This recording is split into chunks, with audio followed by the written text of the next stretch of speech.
Welcome to the Iowa Veterans Network, where we will try to connect veterans, companies, and supporters to each other and supply information to make better sense of the military and civilian worlds. This is Frank Spizzetto, host of this new channel dedicated to engaging conversations. Thank you for checking us out. Welcome, everybody. I got Lori Reynolds here with us today. She is the Suicide Prevention, Community Engagement, and Partnership Coordinator at the VA at the Central Iowa Hospital. How are you doing today, Lori? I'm good. How are you, Frank? Doing well, doing well. So I appreciate you being here. Tell us a little bit about yourself and what it is you actually do. Sure. So I have been, I'm a social worker by trade, and I have worked in mental health for 30 years, 32 years maybe now. Started out as a therapist, worked with kids mostly, and then moved on to working with adults, and then came on over to the VA 17 years ago. Been at the VA a long time. Stayed in mental health, inpatient, outpatient, and then a handful of years ago, the network here. So Central Iowa Hospital is part of Vision 23 network, which is the Midwest network for all VA hospitals. And our leadership said, we're doing great things for suicide prevention, but we're doing all of them internally. Like, the veteran has to come to us to get those services. And so about 6 years ago, they said, it's just not enough. We need to be reaching farther. If you look at things statistically, every day in the United States, we lose 17 veterans to suicide. And so of that 17, only 6 come to the VA. So those great programs that we've had forever and ever, only 6 out of 17 were going to be able to take part in that. And so they said, we need to do more in our community.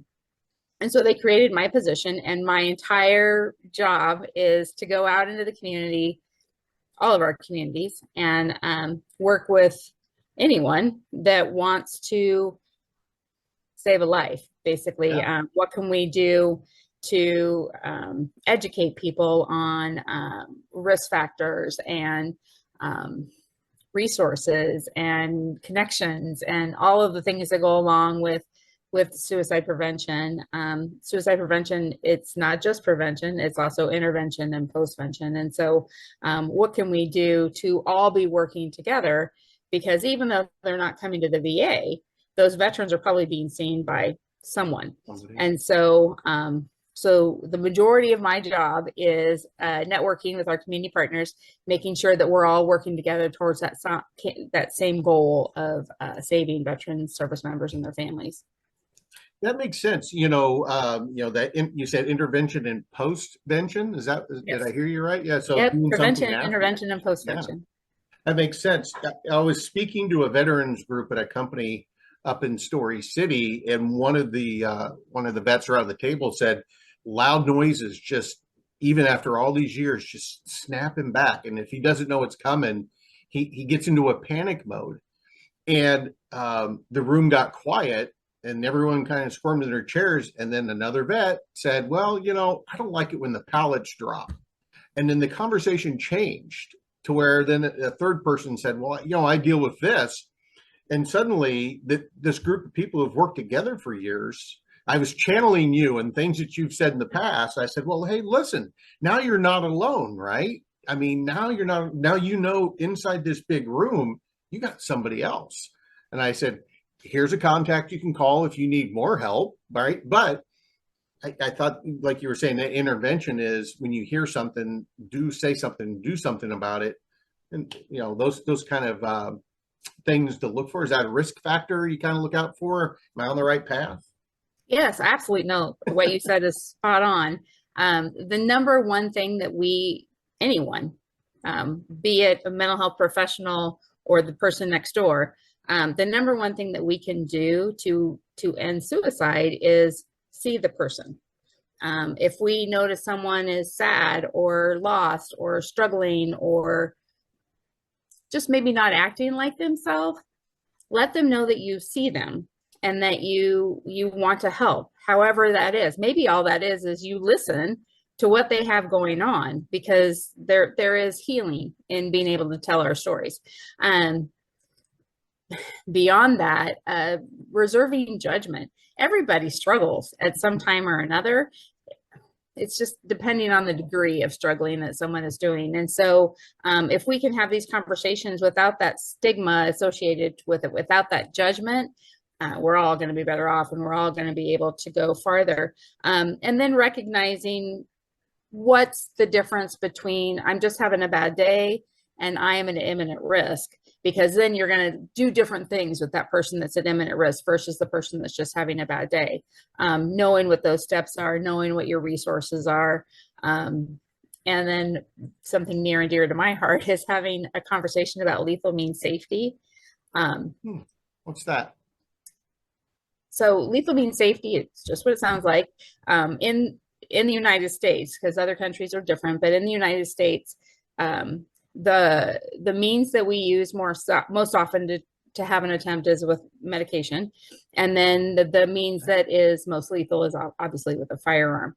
And so if you're worried about somebody, maybe it's just they're having the bad day. Maybe it is they're at imminent risk. But if you're worried about somebody, have a conversation with them about how they store their firearms and how they store their medication. And have they ever thought about suicide or what they would do if they felt pushed to the edge like that? And then have a conversation about how can we make your home just a little bit safer than whatever it is that they tell us, be that we keep the firearms unloaded or we put a lock on them. VA is very happy to send anybody that wants one a cable lock. They're red and they have the crisis line number right there on them, and they're free. We send them out by the hundreds, like every day. That's a good resource. Just things that we can do to just make things a little bit safer for that person until they're no longer struggling. And then, things can change at that point. It's all temporary. It's not about taking anybody's rights away from them. It's about making sure that people are safe. And so those are like easy things that everyone can do for suicide prevention to potentially save a life of the person next door. Yeah.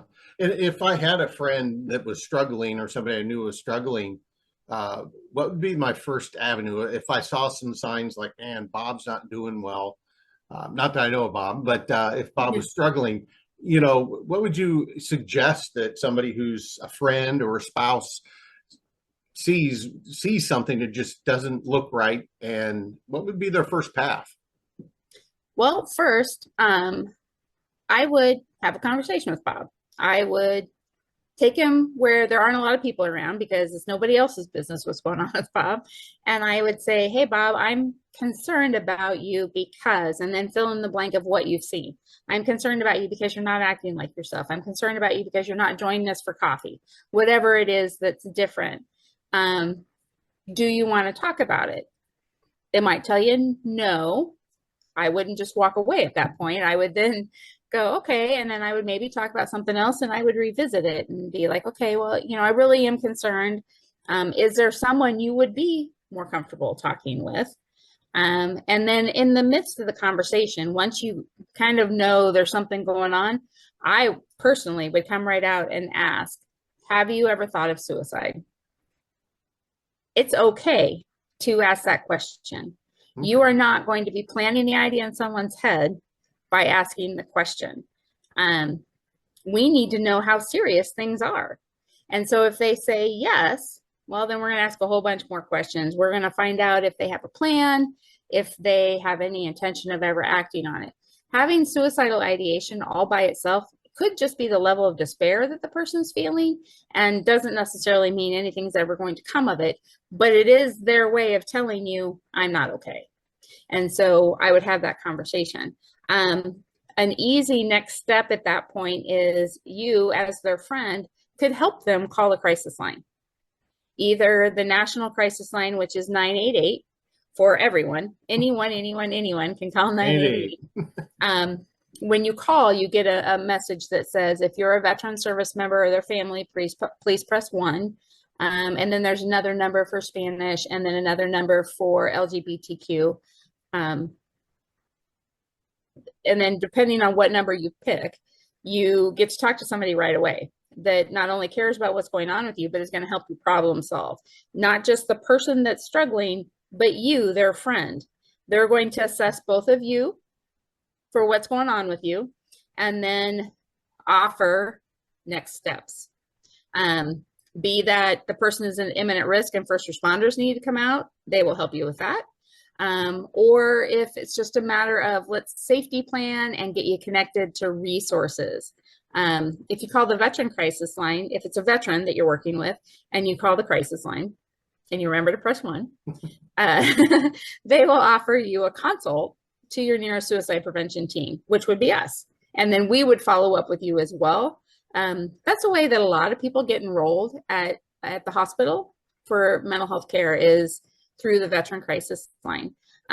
If you're not comfortable with 988, Your Life Iowa is another really good option for people that are struggling with mental health, suicide, gambling, a whole plethora of things. That number is 855-581-8111. Their number is not quite as easy to remember as 988, but it's still a really, really, really wonderful resource. By calling one of those 2 numbers, they can help anybody get connected to that next step. So then you as their neighbor, you as their friend, you as just the person on the street, don't have to know every resource for every person in every community. That would be hard to remember. Yeah. Oh, that would be hard. That would be hard.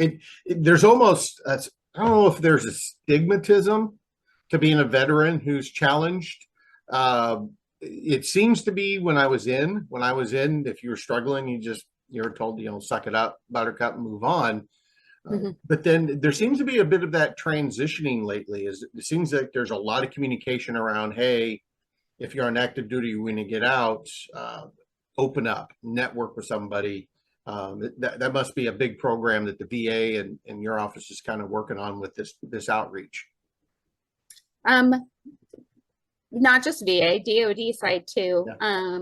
People are at their highest risk during that transition. You're going from a life you've known for lots and lots of years, 4 years, 8 years, 22 years, whatever it is, to I don't know what this is going to be like. And you're also going from structure, a system and a world that is very structured and you know what's coming next, to the unknown. So people are at their highest risk during that transition.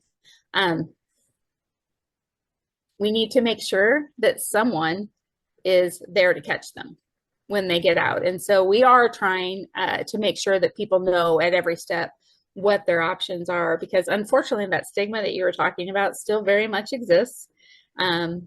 Those that served in the military, you keep your stuff close to the vest. You don't come forward and be like, I'm not okay. It just doesn't happen easily for anybody that's ever been in the military. And so the more we talk about it and the more veterans talk about it to other veterans, the farther we're going to be able to go, because they're going to hear you way before they ever hear me as a professional. So we all have to keep having those conversations.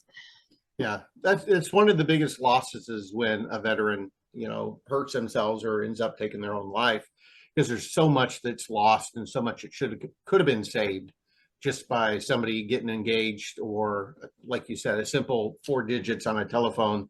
It is a chance to connect somebody up. So, my biggest thing that I try to tell everybody at all of our networking and everything else is, I made the group that you weren't at the last one. I made them recite back to me, what's the phone number, right? No, because it's important. It really, really is important. Good. So it's kind of like I was there. yes, I tried. Thank you. I appreciate that. Yeah. So what are some other things that you do outside of the suicide prevention? I know you go out and you do community engagement and stuff like that. What are your other things that you keep busy with? We do a lot of education. Everything from risk assessment training to mental health first aid, CALM, which is is counseling on access to lethal means. We do a lot of education opportunities, and I know with your network, you spend a lot of time with employers, and And one of the things that you wrote me in my note was about what can employers do?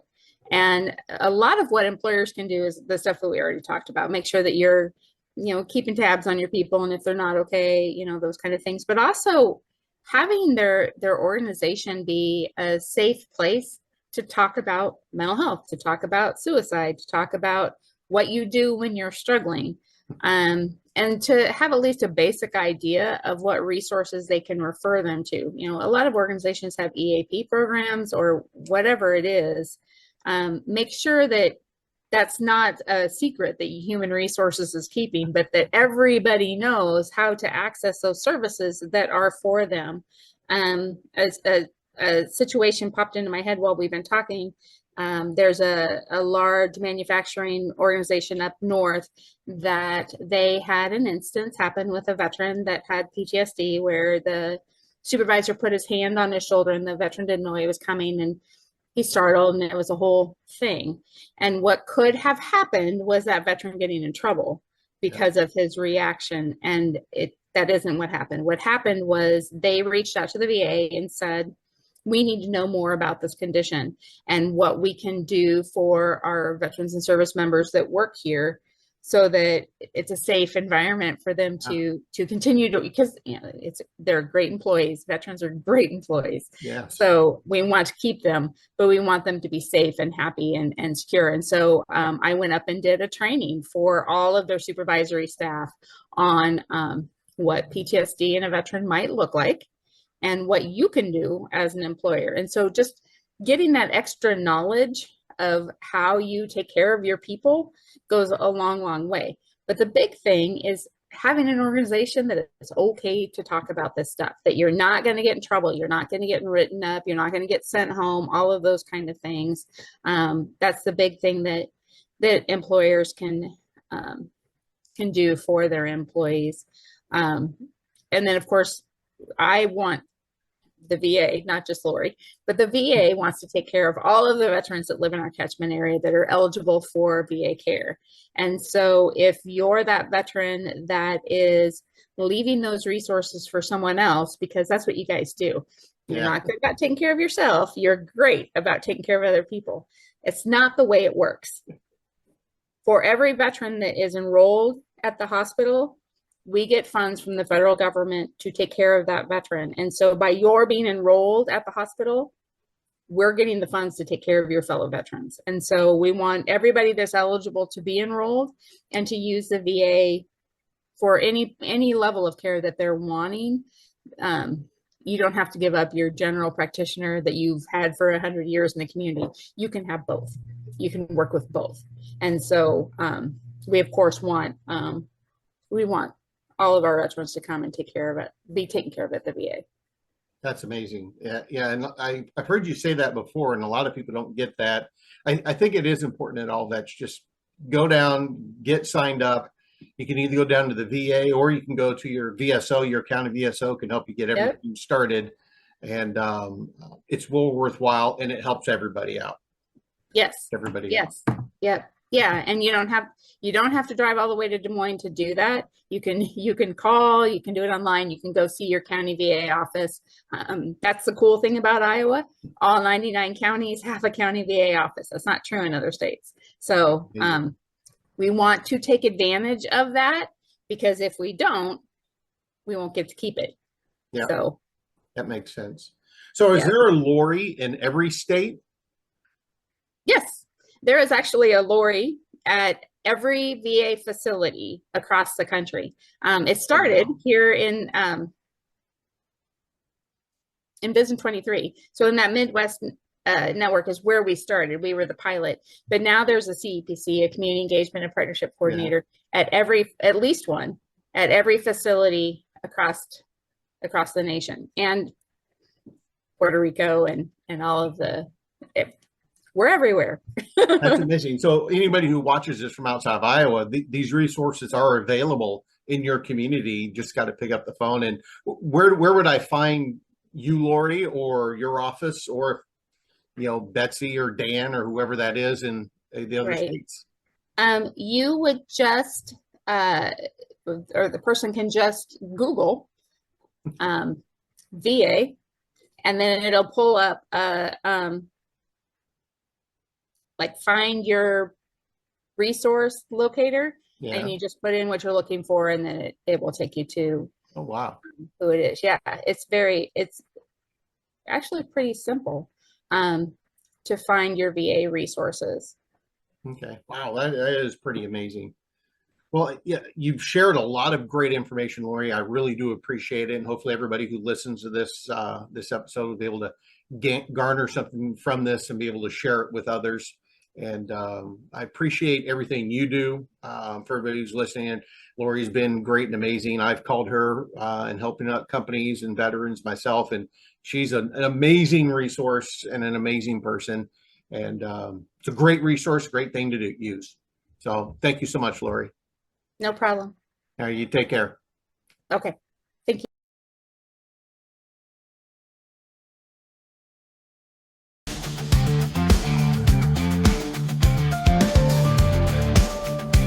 Thank you for taking time to sit with us, and I look forward to catching up with you at a network event somewhere along the road.